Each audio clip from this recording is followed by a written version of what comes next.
À la tête d'une délégation de parlementaires français, Dominique de Villepin est reçu au Palais du Peuple par le chef de l'État congolais Denis Sassou Nguesso.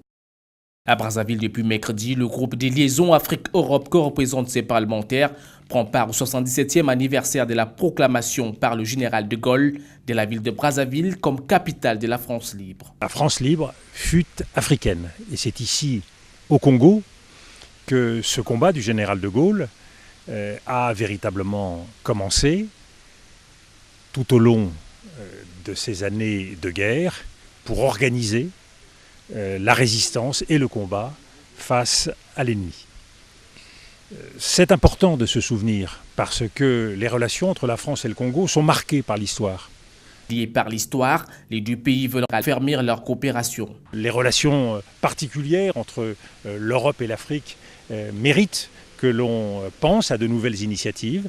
Et donc c'est une occasion dont je me réjouis de pouvoir partager, discuter dans le cadre de ce déplacement avec l'ensemble de nos amis africains. Au moment où le Congo traverse une grave crise financière et économique due à la chute du prix du baril du pétrole, la France entend apporter son soutien à son allié de longue date. Nous souhaitons que la France continue à jouer pleinement son rôle et que les grands acteurs économiques français, grandes entreprises, petites et moyennes entreprises puissent trouver de nouvelles occasions d'investir ici au Congo. Et c'est pour cela que un cadre stable posé dans le cadre de cette relation avec le Fonds monétaire international est un élément susceptible de rassurer un certain nombre d'acteurs.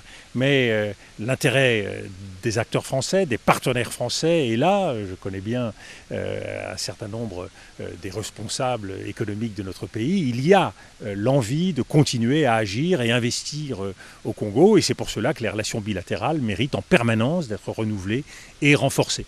Depuis l'entame de leur séjour à Brazzaville, Dominique de Villepin et sa délégation ont échangé avec le Premier ministre Clément Mwamba, le ministre des Affaires étrangères, ainsi que les présidents des deux chambres du Parlement congolais.